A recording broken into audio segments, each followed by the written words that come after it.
Okay, I am standing here on Hal Avenue, and this is going to be our secrets of the battlefield on a position of the Union Army's left flank, extreme left flank, in reserve here on the morning of July 3rd, 1863. This little road that I'm standing on is called Hal Avenue.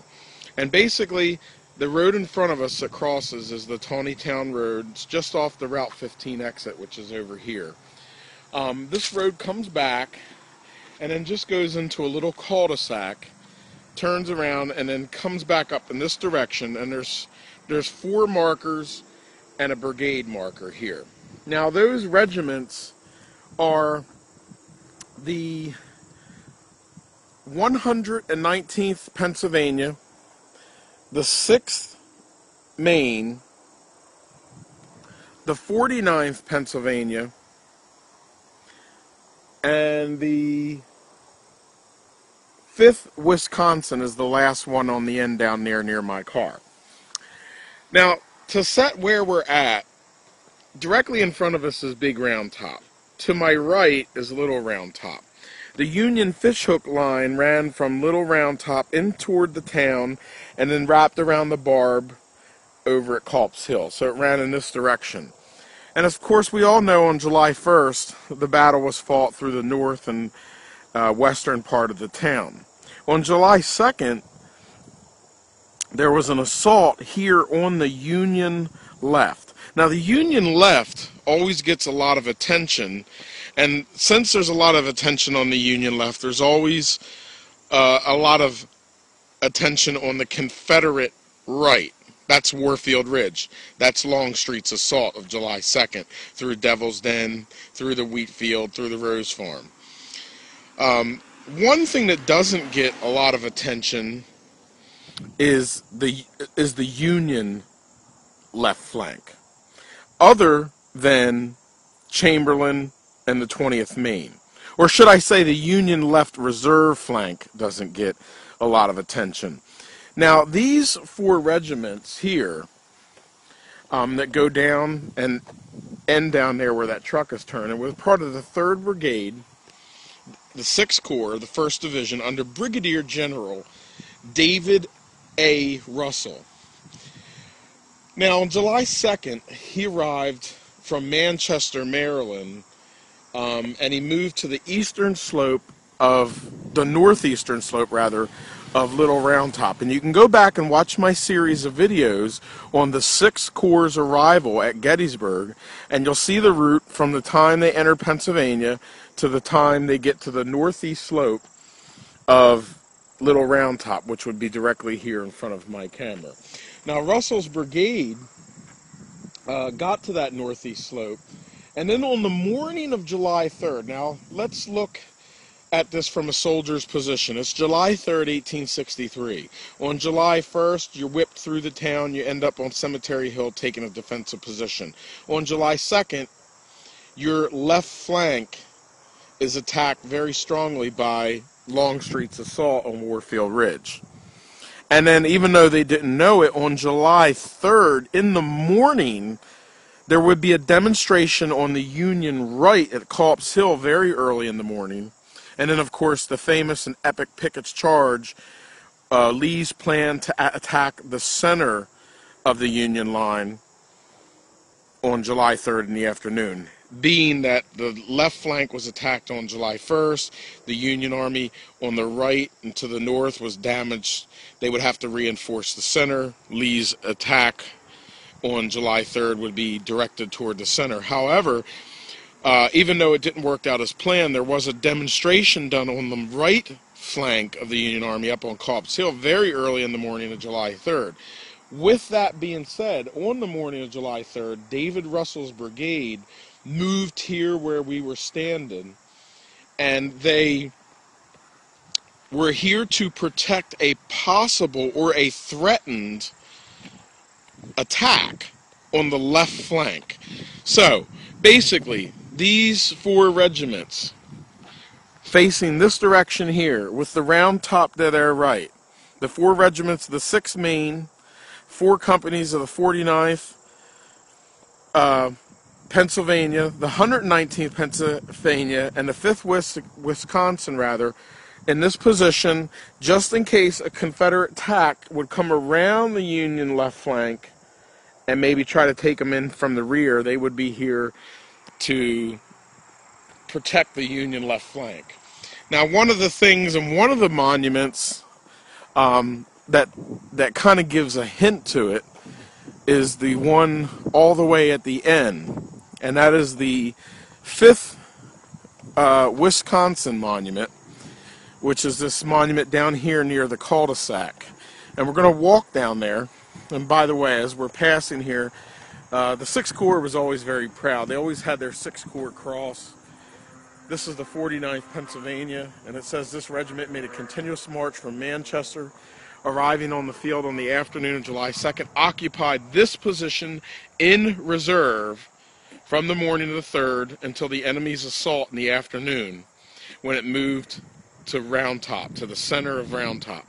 So again, Russell's brigade on July 4th, after the battle was over, they moved up from this position in that direction to the center of Little Round Top, just in case there was another attack. Now, the monument that we're going to look at here that kind of tells this whole story of Russell's brigade and our little secret is the 5th Wisconsin. The 5th Wisconsin Volunteer has the 6th Corps insignia on the top. It says July 2nd, 3rd, 4th, and 5th. Very rare that you see a monument other than July 1st, 2nd, and 3rd. This one says July 2nd, 3rd, 4th, and 5th. 3rd Brigade, which is Russell's, 1st Division of the 6th Corps. And then it doesn't have war losses. I mean, it doesn't have losses at Gettysburg. It has war losses.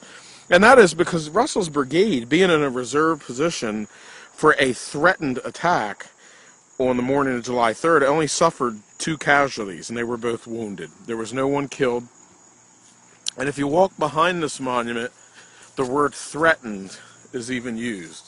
It says this regiment moved from center to this point early July 3rd to resist threatened attack on this flank. Moved hastily back in the afternoon to assist repelling attack on the center, and later took position on the crest of Big Round Top. So Russell's brigade, again, to bring this all home, was here early in the morning of July 3rd. Their brigade position was facing where our camera is now, because every monument that's placed along this row, their left flank markers are on the left side here, and their right flank markers are on the right side. They're faced in this way to resist a possible flank attack on the Union left, since the Union right flank was being attacked on Copp's Hill, and later the center would be attacked. This attack never happened. After it did not happen, after Pickett's charge was repulsed and the rebels began retreating, the Union Army not fully aware of what was going on yet, Russell's brigade wheels to the right and begins the march toward the Round Tops, being placed in between the 5th Wisconsin actually being on the slopes of Big Round Top over here, and some of the other regiments being on the left side of Little Round Top to the center side of Round Top. So Russell's brigade, basically after the Battle of Gettysburg's over, not knowing fully what's going on, wheels to the right, heads forward toward in between the Round Tops, and that's their position on July 2nd, 3rd, 4th, and 5th of 1863. Of course, the 6th Corps would be one of the first corps, the Army Corps, that would pursue the retreating rebels in the following days and weeks after the Battle of Gettysburg. This is Secrets of the Battlefield, an unknown action here on a possible threatened flank attack on the Union left, here on Hal Avenue on Gettysburg Battlefield Facebook. Okay, I am standing here at the railroad cut, and today we're going to do another Secrets of the Battlefield video entitled the Virginia Salem Artillery, which is probably the least visited piece of artillery, Confederate artillery, here on the Gettysburg National Military Park. Many people don't even know it exists, and even if they have heard of it or read of it in a book, many people do not know how to find it. So we're going to start here at the railroad cut bridge, right near the 6 Wisconsin video, and I am going to take you to the artillery that sits over here on a hill off of the Chambersburg Pike, the Salem, Virginia Artillery. And we're going to take the route to get there, and then if you choose to do so yourself, you can. Now, the Salem Artillery was a part of Ewell's Artillery Reserve. During its actions here on July 1st, 2nd, and 3rd of 1863, it expended 154 rounds. There were no casualties reported. On the first day, the artillery arrived too late to be used at the battle. On the second day, it was placed in reserve, and then on the third day, 2 of the guns were placed along the Fairfield Road, and 2 other guns stayed where they are today in the action against Pickett's charge. And what we're going to do today is we're going to walk up and see this very little visited piece of artillery. And while we do have to cross over some dense terrain here along the railroad track, and of course you can see the train is here in the distance. So if you do travel, there are a few ways to get to this, but I am starting here today at the railroad cut, and we're going to do it that way. So bear with me as I walk to the Virginia Salem Artillery. And we're walking here on the northern side of the railroad cut tracks.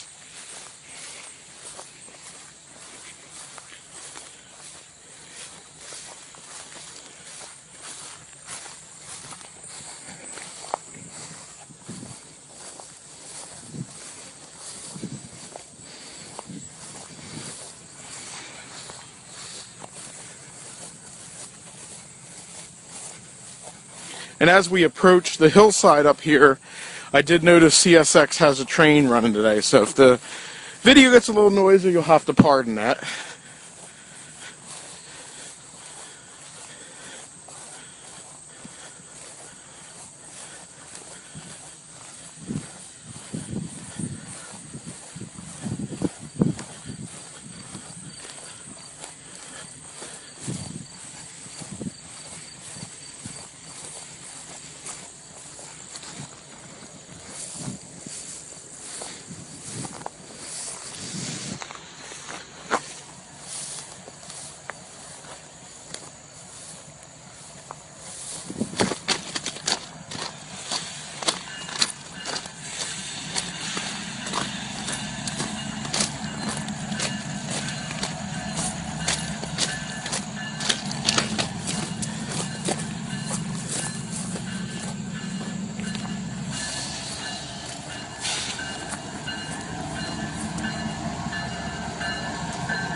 And as you can see, as the train passes, there is a small path that leads up this way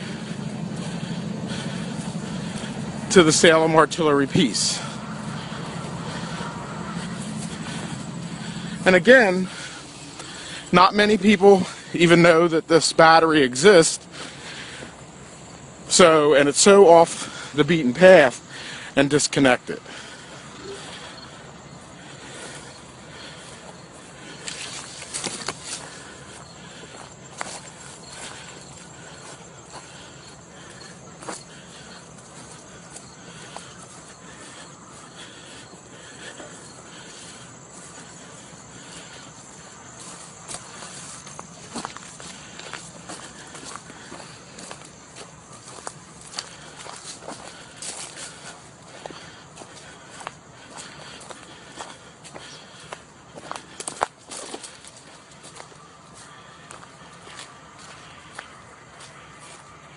And we're about to get here to the marker for the Salem Artillery.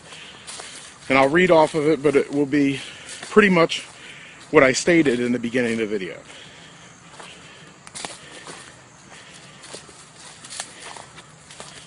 Okay, here it is. 1st Virginia Artillery Hups Battery, also known as the Salem Virginia Artillery. It was made up of 2 3-inch rifles and 2 Napoleons. And on July 1st, the battery reached the field too late to participate in the engagement of the day. On the 2nd, it was held in reserve near the railroad cut. On July 3rd, during Pickett's charge, the rifle guns were in a position near the Fairfield Road. The Napoleons were left here at the railroad cut and remained until night, but were not engaged. And then on July 4th, 1863, at midnight, they began their march to Hagerstown with the retreat of General Lee. There were not any casualties reported, and there was 154 rounds that were expended. Those 154 rounds were fired by the 2 3-inch rifles, since it does state that the Napoleons were at the railroad cut but were not engaged. So 154 rounds of ammunition were fired by 2 3-inch rifles, which were placed over by the Fairfield Road. This overlook, actually, in the winter, you can see the entire town of Gettysburg. It sits here on Oak Ridge, right near the railroad cut. This has been Secrets of the Battlefield, Hups Battery of Salem, Virginia Artillery, of the 1st Virginia Artillery, part of Ewell's Reserve Artillery Corps. This has been Secrets of the Battlefield, Salem, Virginia Artillery on Gettysburg Battlefield Facebook.